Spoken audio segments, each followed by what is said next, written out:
J'espère pendant que vous regardiez Simone travailler que vous avez peut-être fait un peu le point, voir si vous avez pris dans votre carrière ou si vous avez prévu de prendre en compte tous les points clés. Si vous en avez oublié, réfléchissez-y pour éviter de stresser inutilement les levures.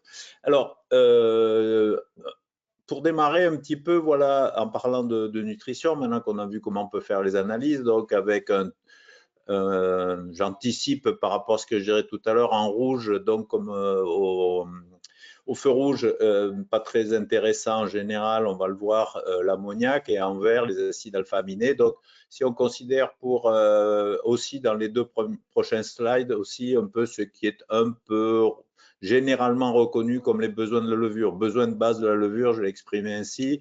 Donc aussi là, c'est une illustration avec s'il y a 2/3 d'alpha-aminé, 1/3 d'ammoniac, c'est déjà bien. Et si on est à un minimum de 150 mg par litre exprimé en N, tel que le fait les analyses, là, comme le WineLab, et là, c'est jusqu'à 12,5 degrés d'alcool potentiel, on a ça. Bon, si on a un témoin qui est comme ça, un premier message par rapport à l'ammoniac, on voit de façon évidente que le troisième histogramme à droite, si j'ai ajouté 30 grammes de phosphate diammonique, je n'ai pas du tout l'équilibre du besoin de base de la levure. Vous avez beaucoup trop d'ammoniac par rapport à un équilibre, etc. Donc, le titre, il est clair et net. Hein. Le phosphate diammonique n'est clairement pas une réponse suffisante. Et si on regarde pour un degré supérieur, 13,5, toujours, on considère qu'en général, la levure devrait avoir besoin, c'est des considérations générales, un peu théoriques aussi, hein, on va voir plus dans la pratique.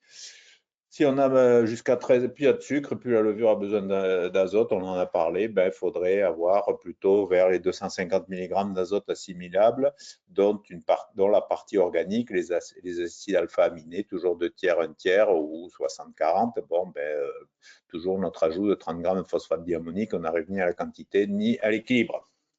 Alors, un élément très important, donc si on a un azote faible et déséquilibré, problème pour terminer la fermentation et problème soufré, très probable. Alors en biologie, le pire n'est jamais garanti, mais le bien non plus, puisque le contraire n'est pas assuré. Si vous avez de l'azote en quantité qui semble suffisante et a priori un équilibre entre alpha-aminé et l'ammonium, vous n'êtes pas sûr d'avoir une fermentation régulière, complète, le style que vous voulez, un vin propre, sain, je rappelle, avec la bonne longévité et sans agressivité. D'autres problèmes ne sont pas directement liés à la nutrition azotée, l'acidité volatile, production des SO2 acétaldéhyde, etc. Quelques évidences technico-commerciales là pour bien vous motiver à bien gérer la fermentation. Comme je dis, évidences, mais il est impossible, c'est mon point de vue, d'élaborer, en tant que consultant, d'élaborer un vin de Sauvignon variétal et de terroir, fruité minéral, que certains appellent thiolique. Moi, j'aime pas bref, parce que ça c'est mis à toutes les sauces, le mot de thiolique. Bref, fruité minéral qui exprime la variété et le terroir, le cépage, pardon, et le terroir, avec une fermentation arrêtée ou une levure stressée mal nourrie, dommage irréversible par la fermentation, et les lits de levure non conformes après la fermentation. Même chose, impossible d'élaborer un vin de Viognier, muscat variétal et de terroir, fruité frais, ce que certains appellent terpénique, j'aime pas trop le terme, avec une fermentation arrêtée ou une levure stressée, mal nourrie, dommage irréversible, etc. Impossible d'élaborer un rosé à la couleur vive, fruité fermentaire, ce que certains appellent amylique, un terme un peu fourre-tout pour certains, avec une fermentation arrêtée ou une levure stressée, mal nourrie, etc. Même chose. Impossible d'élaborer un vin rouge jeune, fruité, avec une couleur vive sans agressivité, ce que commercialement certains appellent un vin gourmand, etc., avec une fermentation arrêtée ou une levure stressée, mal nourrie. Même cause et même conséquence.